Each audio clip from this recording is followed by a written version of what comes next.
भगवान की गोवर्धन लीला हम लोग कल श्रवण कर रहे थे। इसी गोवर्धन लीला में भगवान ने माधवी पर कृपा की और वही माधवी मीरा बनकर के वृंदावन में प्रकट हुई। मेड़ता से मेवाड़ गई, मेवाड़ से पुनः मेड़ता आई और मेड़ता के बाद फिर वृंदावन आई। 25 वर्ष तक मीराबाई वृंदावन में रही। कितने वर्ष? लगभग 50-55 वर्ष की आयु होने पर मीराबाई अब विचार करने लगी, मैं क्या करूं।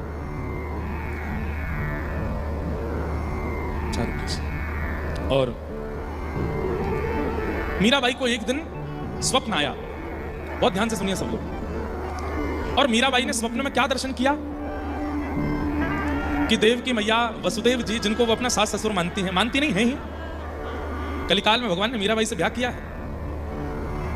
तो मीराबाई के स्वप्न में आया कि देवकी और वसुदेव वो दोनों आपस में चर्चा कर रहे हैं कि 16,108 नहीं 16,109 बहुएं हैं हमारी, एक माधवी भी तो है। ये स्वप्न में देख रही है मीराबाई। तभी देवकी मैया कहती हैं नहीं नहीं 108 ही हैं, 16,108 ही हैं। बोले क्यों? बोले एक तो ससुराल में ही नहीं आती ना, वो तो कहीं और रहती है, जो ससुराल में रहे उसी को तो हम बहू मानेंगे। ये बात स्वप्न में देखने के बाद मीराबाई उठ बैठी। ध्यान से सुनिए। और मन में विचार करने लगी कि ये संकेत है मुझे कि अब मुझे ससुराल की ओर जाना चाहिए। और मीराबाई ने मन बना लिया कि अब मैं वृंदावन से द्वारिका जाऊंगा। और बाईसा निकल पड़ी। वृंदावन की स्थिति उस समय बताते हैं, या तो ठाकुर जी के मथुरा गमन पर वृंदावन इतना रोया होगा, या 25 वर्ष बाद आज जब मीराबाई वृंदावन से जा रही हैं, पूरे वृंदावन के संत, वैष्णव, भक्त, ब्रजवासी सब भावुक हो गए। कईयों ने आकर के प्रार्थना की। अच्छा, मीराबाई ने किसी को स्वप्न नहीं बताया, बस चल पड़ी। कईयों ने आकर के प्रार्थना की है, भाई साहब आप ब्रज को कैसे छोड़ के जा सकती हैं, यहां तो आपके प्राण बसते हैं। भाई साहब कहती हैं मेरे प्राण यहां बसते हैं, पर मेरे प्राणनाथ भी तो ब्रज से गए हैं, उनके भी तो प्राण वृंदावन में बसते थे। और शायद यही संकेत था कि अति प्रिय वस्तु, अति प्रिय स्थान, अति प्रिय व्यक्ति, कभी कभी उससे थोड़ी दूरी करनी चाहिए ताकि उसके प्रति प्रेम और प्रगाढ़ हो सके। आपको क्या लगता है कि वृंदावन छोड़ने में मेरी हालत खराब नहीं होती?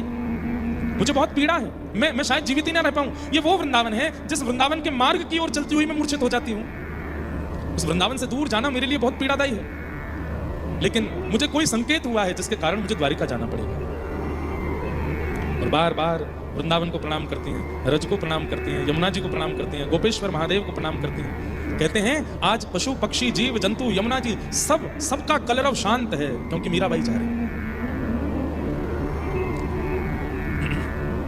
निकल पड़ी मीराबाई द्वारिका की। वृंदावन के विरह में व्याकुल हो जाती हैं, रोने लगती हैं, कभी कभी वापस दौड़ने लगती हैं वृंदावन के लिए, लेकिन फिर संभाल करके फिर चल पड़ती हैं द्वारिका को। रास्ते में जितने स्थान पड़े, हर स्थान पर ठाकुर जी का स्मरण करते हुए मीराबाई जा रही हैं। और रास्ते में जितने भी स्थान पड़ते हैं, संत जन आते हैं, मीराबाई के साथ बैठ के सत्संग करते हैं। सब कहते हैं कि आप वृंदावन छोड़ करके कैसे जा सकते हैं? बाईसा कहती है कि श्याम सुंदर द्वारिका गए हैं, वहीं लीला विश्राम किए हैं, इसका मतलब ठाकुर जी वहीं विराज रहे हैं, मुझे बुला रहे हैं, इसलिए मैं जा रहा हूं। जहां बिठावे तित ही बैठूं, बेचे तो बिक जाऊं, महारी वाकी प्रीत पुरानी, उन बिन पल न रहाऊं, मीरा दासी जन्म जन्म की बार बार बलि जाऊं। कई लोग बहकाते भी हैं बाईसा को, आज तक आपके साथ अच्छा हुआ क्या है बाईसा?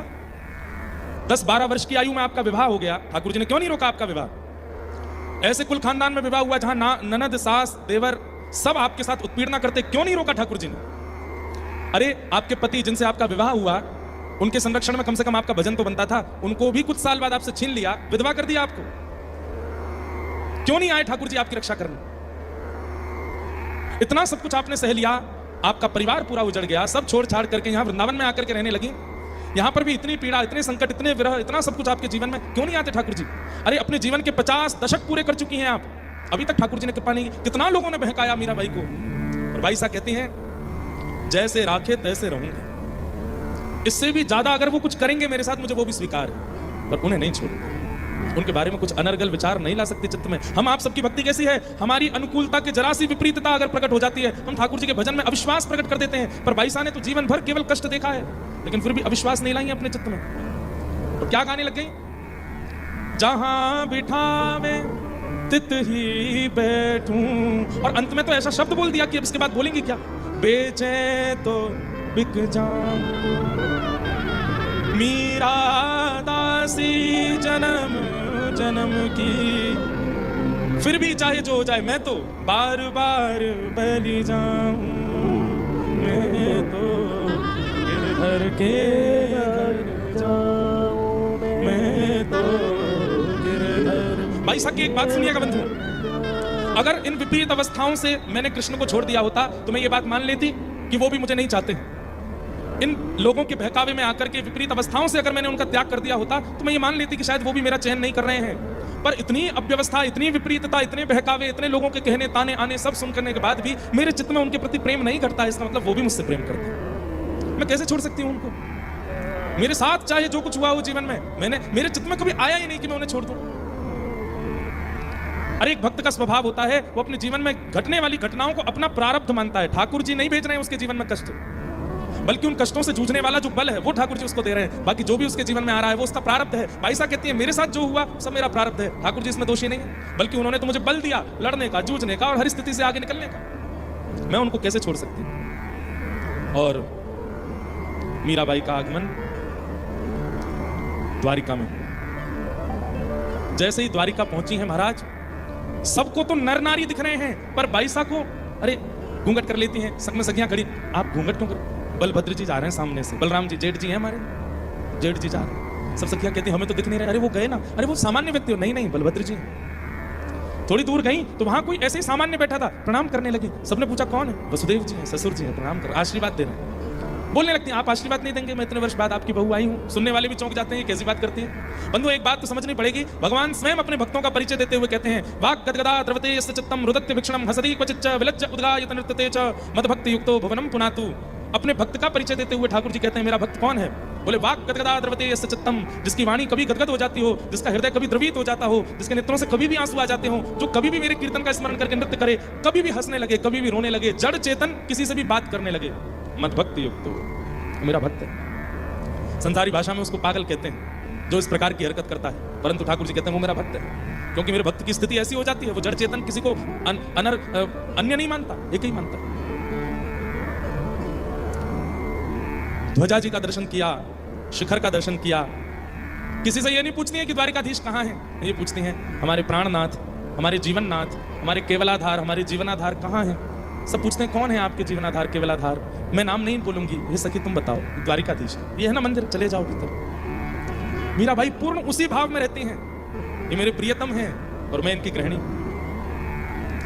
और जैसे ही द्वारिकाधीश के सामने पहुंची हैं बाई साहब, बहुत देर तक तो नेत्र ही नहीं उठाए, सबसे पूछ रही हैं कैसे लग रहे हैं। बोल बहुत सुंदर हैं, आप देखिए ना। बड़े संकोच में आकर के सिर ढक करके नेत्र उठा करके जैसे ही ठाकुर जी को देखा, नेत्रों से अश्रु बिंदु नहीं बंधु, मानो जैसे कोई फुहारे निकल पड़ते हों, पिचकारियां चल जाती हों, ऐसे नेत्रों से अश्रुपात होने लगा। ठाकुर जी का दर्शन करके दौड़ करके बाहर चली गई, रुदन करने लगी। मैं कैसे देखूं, कैसे अनुभव करूं? सखियां बहुत समझाने लगी, लेकिन वो सामान्य बातों से समझती नहीं थी। तब उनको लीला की बात ही कहनी पड़ती थी। आप रोएंगी तो उनको कितना कष्ट होगा, आप उनकी गृहिणी है ना, आप रुदन करेंगी तो कितनी पीड़ा में आ जाएंगे। ये सुनकर के बाई साहब समझ जाते हैं, हाँ नहीं उनको पीड़ा नहीं देनी, उनको तो सुख देने आई हूं, चलिए ना दर्शन करो। बाई साहब पुनः जाती हैं, ठाकुर जी का दर्शन करती हैं। और यहां फिर बाई साहब ने एक बहुत सुंदर पद गाया द्वारिकाधीश जी को देख करके। मारो मन हर लीनो रण छोड़, मारो मन हर लीनो रण छोड़, द्वारिका को राजा है राम रण छोड़, द्वारिका को राजा है राजा रण छोड़। मारो मन हर लीनो प्यारो रण छोड़, मारो मन हर लीनो प्यारो रण छोड़, मारो मन हर लीनो राजा रण छोड़, मारो मन हर लीनो राजा रण छोड़, द्वारिका को राजा है माखन चोर, द्वारिका को राजा है। आइए भाव से। मारो मन हर लीनो रण छोड़, मारो मन हर लीनो रण छोड़, मारो मन हर लीनो रण छोड़, मारो मन हर लीनो रण छोड़, द्वारिका को राजा है माखन चोर, द्वारिका को राजा है। मुकुट सिर छत्र विराजे, मोर मुकुट सिर छत्र विराजे, मोर मुकुट सिर छत्र विराजे, कुंडल री छवि करत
मारो मन हर लीनो रण छोड़, हर लीनो रण छोड़, द्वारिका को नाथ है माखन चोर, द्वारिका को नाथ है ओ द्वारिका नाथ है माखन चोर, द्वारिका नाथ है। मीराबाई द्वारिका पहुंच गई। द्वारिकाधीश को देख करके अति आनंद और अति सुख में रहती हैं। द्वारिका में बाईसा लीला कर रही हैं।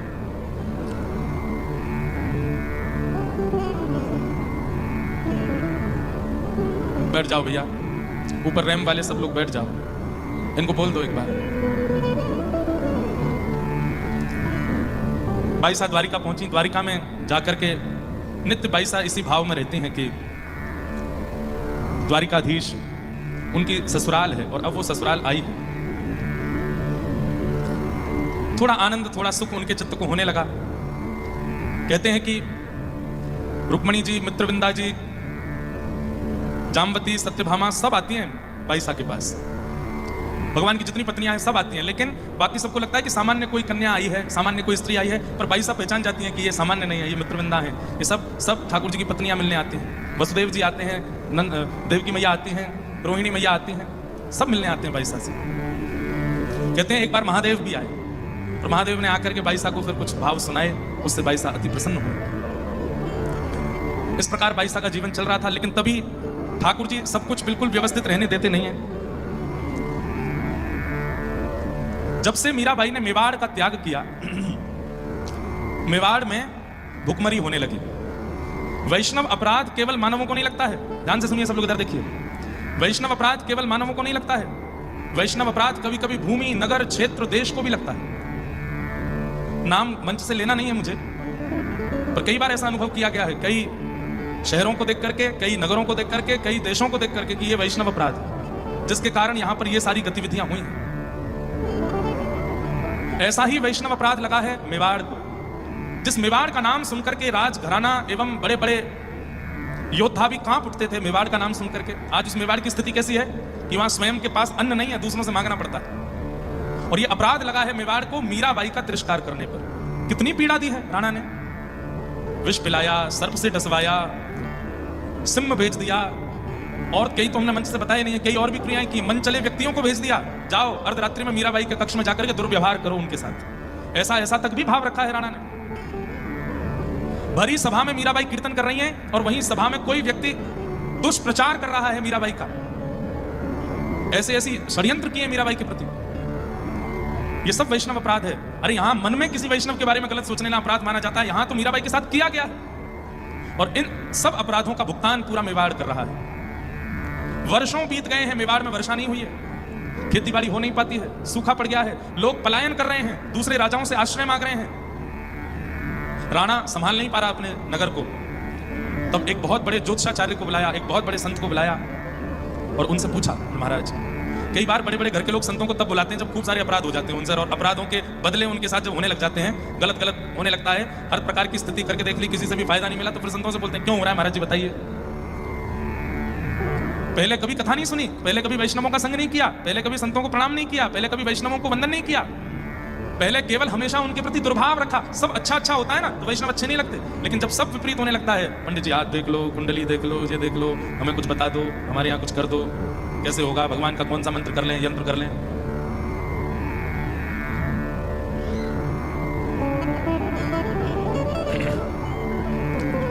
संपूर्ण मेवाड़ में भुखमरी हो गई और संत ने आकर के बताया, बोले कि इस पूरे मेवाड़ को एक वैष्णव का अपराध लगा है। राणा बोला कौन वैष्णव? बोले मीराबाई। मीराबाई का नाम सुनते ही आंखें लाल पड़ गई। अरे वो तो ऐसी थी, हमारे भैया मर गए, उसके आने के बाद हमारे पिताजी का देहांत हो गया, हमारे कुल का ऐसा हो गया, वैसा हो गया, अच्छा है वो तो चली गई। संत बोले और मत बोलो, अभी तो केवल भुखमरी हुई है, इससे ज्यादा अपराध करोगे उनका तो धरती फट जाएगी, सब समा जाएंगे इसमें, मेवाड़ का नामो निशान खत्म हो जाएगा। जानते नहीं हो तुम किसका अपराध कर रहे हो। तब राणा को जब इतने संतों ने और भक्तों ने समझाया, तब जाकर के उसके मन में थोड़ी बात आई। बोले अब कैसे दूर होगा ये अपराध? बोले अगर मीराबाई मेवाड़ को क्षमा करेंगी और यहां आकर के फिर से रहने लग जाएंगी तो ये संभव है। राणा बोला वो तो कभी नहीं आएंगे, हमने जो उनके साथ व्यवहार किया उससे तो वो कभी नहीं आएंगे लौट करके। बोले कि कैसे भी बुलाओ, नहीं तो मेवाड़ का नामो निशान खत्म हो जाएगा। अभी तो जनता आश्रय ले रही है, कुछ समय बाद तुमको भी आश्रय लेना पड़ेगा दूसरे राजाओं का, और कोई उपाय नहीं है मेवाड़ को बचाने का। तुम ठाकुर जी की चाहे जितनी आराधना कर लो, जितनी पूजा कर लो, जितने 56 भोग ठाकुर जी के लगा लो, ठाकुर जी की प्रसन्नता से कुछ होना ही नहीं है। ये तो भक्त प्रसन्न होगा तभी होगा, क्योंकि एक भक्त का अपमान करने के बाद ठाकुर जी को चाहे जो जितना भी मना ले, ठाकुर जी मानते थोड़ी, रीझते थोड़ी। राणा ने कुछ मेवाड़ के लोगों को बोला कहां है मीरा, ढूंढो। और कुछ दिन में पता चला कि वो द्वारिका में रहते। मेवाड़ के लोग द्वारिका पहुंच गए, द्वारिका में जाकर ढूंढने लगे कहां है मीरा बाई। बाईसा का जब पता चला तो द्वार पर जाकर के बैठ गए। बाईसा 2-3 दिन तक निकलती नहीं थी कक्ष से बाहर। 3 दिन बाद निकल करके आई तो देखा भूखे प्यासे व्याकुल स्थिति में मेवाड़ के लोग बैठे। बाईसा बोली आप सब, तो सब मारवाड़ी बोलने लगे, सब अपना परिचय देने लगे। तो बाईसा बोली आप सबको मैं प्रणाम करती हूँ, आप हमारे ससुराल से आए हैं, सबको वंदन, मैं क्या सेवा करूं। सबने बताया कि मेवाड़ की स्थिति ठीक नहीं, भुखमरी हो गई है, अनाज नहीं होता है, वर्षा नहीं हुई है, जब से आप छोड़ के गई हैं मेवाड़ तब से वर्षा नहीं हो रही है, और पूरे मेवाड़ का अनाज खत्म हो चुका है, लोग पलायन कर रहे हैं, दूसरों का आश्रय लेना पड़ रहा है, हमारे बच्चे भूखे मर रहे हैं। तो मीराबाई बोली ये तो बहुत कष्ट की बात है, मैं प्रार्थना करूंगी ठाकुर जी से कि सब मंगल में हो। बोले आपकी प्रार्थना से कुछ नहीं होगा, तो आपको अपने चरण मेवाड़ में पधराने पड़ेंगे। इसका उत्तर नहीं दिया मीराबाई ने, चली गई वहां से। अब बहुत आगे निकल चुकी हूं मैं, अब कहां मुझे वापस मेवाड़ ले जाने के लिए आए। मेवाड़ के लोग घूमते रहे, जगह जगह मीराबाई को रोकते। मीराबाई हाथ जोड़ के कहती मैं आपसे प्रार्थना करती हूँ, आप कहेंगे तो मैं कहीं ना कहीं से कुछ व्यवस्था करवा दूंगी, ठाकुर जी से नित्य प्रार्थना करूंगी, पर मैं वापस वहां जाने के लिए नहीं आई हूं द्वारिका। मैं अपने जीवन में बहुत आगे निकल चुकी हूँ, आप वापस मुझे मेवाड़ ले जाने की बात मत कहिए। आपको हमारे छोटे बच्चों पर तरस नहीं आता, आपको उनके आंसू नहीं दिखते, आपको ये नहीं लगता कि आपका ससुराल है, इतना कर्तव्य तो आपको करना चाहिए। बाईसा ने तो कुछ नहीं कहा, लेकिन साथ में जो सखियां थी उन्होंने बहुत सुनाया। बोला अच्छा तुम लोगों में कितने आए थे मीराबाई के ऊपर जब कष्ट होता था, आज तुम उनको गिना रहे हो कि उनको तरस नहीं आता या उनको पीड़ा नहीं आती। जब बाईसा पर कष्ट था आप में से कितने लोग आए। बाईसा अकेली रहती थी, और उस अकेलेपन में राणा ने और उनकी बहन ने क्या नहीं किया उनके साथ, कितनी बातें तो मंच से नहीं बता पाते, क्योंकि क्या पता बताते समय आप उसको किस प्रकार ले लेंगे। हर वो पाप किया जो एक मानव विचार भी नहीं कर सकता, लेकिन कोई नहीं था मेवाड़ में मीराबाई के सामने खड़े होने वाला, साथ में खड़े होने वाला। केवल गिरधर लाल जी को बचती रही, और आज वही मेवाड़ के लोग सामने आकर के भीख मांग रहे हैं कि आप वापस चलिए, हमारे नगर को आपकी बहुत जरूरत है। बाईसा कृपा नहीं करना चाहती इसलिए जा रही। बाईसा कह रही मैं अपने जीवन के उद्देश्य में बहुत आगे निकल चुकी हूं, अब मैं वापस मेवाड़ नहीं जाऊंगी, मैं अपने जीवन के उद्देश्य पर चल पड़ी हूं। कठिनाई तो हुई बाईसा को, क्या करूं, रात में भजन नहीं हो पाता, रोती रहती है कि वहां बच्चे भूखे रह रहे हैं। कभी कभी अपनी सखियों से कहने लगती हैं चली जाऊं क्या मेवाड़। अब तो उनकी सखियों ने प्रण ले लिया, अगर आपने ये बात दोबारा कही भी तो हम प्राण त्याग देंगे। कैसे सोच सकती हो आप, उस मेवाड़ में क्यों जाना है जहां ये सब किया गया। अब मेवाड़ के लोग तो रोते हुए लगते 4-5 दिन बाद वापस चले गए। राणा से जाकर के कहा कि बाईसा नहीं है। राणा बस ये सोच रहा है मेरा नगर कैसे बचेगा, मेरा राज्य कैसे बचेगा, ये सब लोग कैसे बचेंगे। तब उसने ब्राह्मणों को भेजा कि वो ब्राह्मणों की, संतों की और वैष्णवों की बड़ी उपासना करती हैं, आप लोग जाइए और आप लोग जाकर के मीराबाई को लेकर के आओ। मीराबाई आज जैसे निकली हैं भवन से तो ब्राह्मणों को, तिलकधारियों को, शिखा वालों को जहां भी देखती है मीराबाई दंडवत प्रणाम करती हैं। सब ब्राह्मणों को प्रणाम करने लगे। असंख्य ब्राह्मण बैठे थे, सबने मारवाड़ी में कुछ कहा तो बाईसा के कान खड़े हुए, आप सब, हम भी मेवाड़ से आए। मेवाड़ का नाम सुनते अब तो वो सोच रही है मैं क्या करूं। सखिया कह रही चलो यहां से, नहीं ऐसे नहीं, ब्राह्मणों का अपमान नहीं करना, मैं क्या सेवा करूं। ब्राह्मणों ने कहा बाईसा हम जानते हैं कि राणा ने और पूरे परिवार ने आपके साथ उचित व्यवहार नहीं किया। बाईसा बोली मुझे उसका बिल्कुल कष्ट नहीं है, आप बिल्कुल विचार मत कीजिए। सब लोग इधर देखिए, बहुत ध्यान से सुनिए, ये मीराबाई के अब जीवन काल का अंतिम क्षण चल रहा है। ठाकुर जी कितनी, कभी कभी गुस्सा तो आता है लाल जी पे कि कितना खेलते हो आप। अब मीराबाई ऐसी स्थिति में फंस गई, मैं क्या करूं। ब्राह्मण लोग हाथ जोड़ने लगे, नेत्रों से अश्रुपात करने लगे, बोले हम भीख मांग रहे हैं आपसे। क्या मेवाड़ जा। बाईसा कह रही आप ऐसा मत कीजिए, मेरी स्थिति भी तो समझिए, मैं अपने जीवन के एक उद्देश्य में आगे निकल चुकी हूं, मैं नहीं कर सकती। ब्राह्मणों ने थोड़ी देर तो अनुनय विनय किया, और जब मीराबाई नहीं मानी तो ब्राह्मण अनशन व्रत पर बैठ गए कि हम प्राण त्याग देंगे यहां पर अगर आप वापस मेवाड़ नहीं गई तो। थक चुकी हैं अब मीरा, हार चुकी हैं, अपने आप को कक्ष में भी बंद नहीं कर पा रही हैं, एकांत में भी नहीं जा पा रही हैं। ब्राह्मणों की चिंता हो रही है, उनको प्राण निकल गए तो मैं मेवाड़ भी नहीं जा सकती हूं, मैं कहां जाऊं, क्या करूं, किस स्थिति का आश्रय लूं।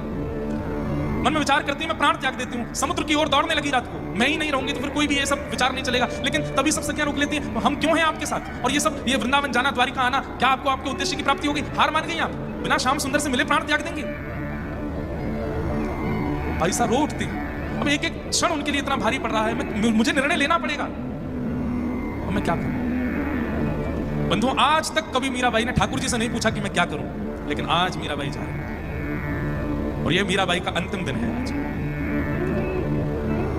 भाई साहब सुबह सुबह निकली है मंगला में, और पता है आपको 100, 150, 200 ब्राह्मण नहीं है, हजारों ब्राह्मण आए हैं मेवाड़ से। और उन सब ब्राह्मणों को मीराबाई प्रणाम करके कहती है, चलिए द्वारिकाधीश से मैं आज्ञा लेती हूँ, यदि वे आज्ञा कर देंगे तो आज इसी वक्त मेवाड़ जाऊंगी, और मेवाड़ में जाकर के जैसा आप कहेंगे वैसा करके वहीं प्राण त्याग दूंगा, और यदि वे आज्ञा नहीं देंगे तो वही जाने वो क्या करेंगे। चलिए सुबह सुबह मंगला का समय, सब ब्राह्मण जन खड़े हैं, द्वारिका के लोग, जैसे वृंदावन के लोग मीराबाई से प्रेम करते हैं ऐसे द्वारिका के भी करने लगे। सब बाईसा से कह रहे हैं कि बाईसा मेवाड़ मत जाओ। बोले मैं तो क्या ही बताऊं, अभी कितना खेल खेलते हैं, अब मैं ऐसी स्थिति में हूं कि मुझे आज निर्णय लेना पड़ेगा। सुबह सुबह का समय है, 5:30, 6 बजे होंगे, और मंगला आरती के लिए जैसे ही कपाट खुले हैं, मीराबाई आज पहली बार प्रश्न चिन्ह के साथ द्वारिकाधीश को देख रही हैं, और मन में बस ये पूछ रही हैं कि मैं हार चुकी हूं, मैं थक चुकी हूं, अब मुझसे और नहीं हो रहा है नाथ।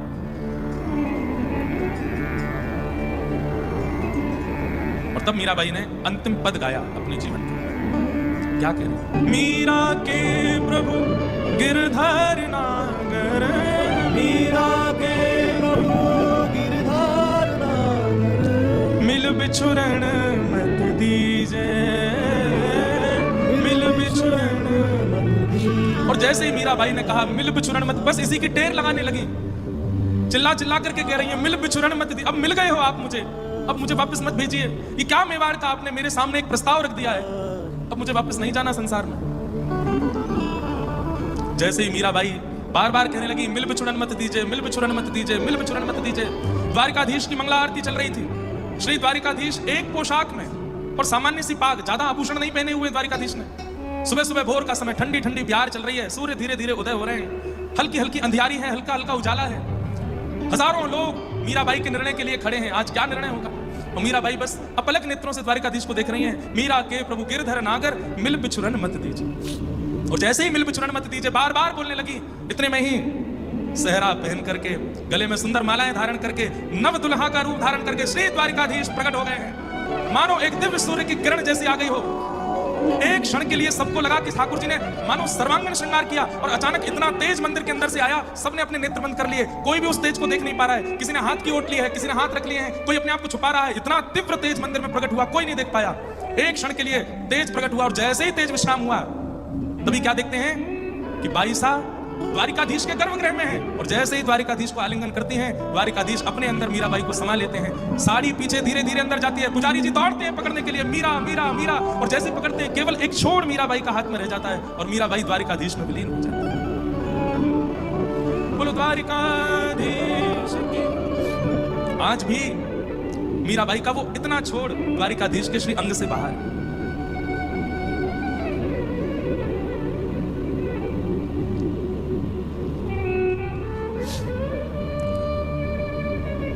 सब ताकते रह गए, घुटनों पर बैठे रोते रह गए, और भाई साहब द्वारिकाधीश में विलीन।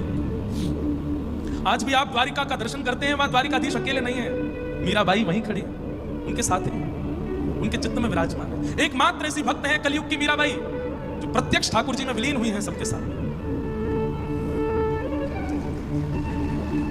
ऐसी भक्तिमती मीराबाई जिन्होंने जीवन अपना संपूर्ण समर्पित किया ठाकुर जी के भजन में, और पूरा द्वारिका साक्षी रहा इस दृश्य का।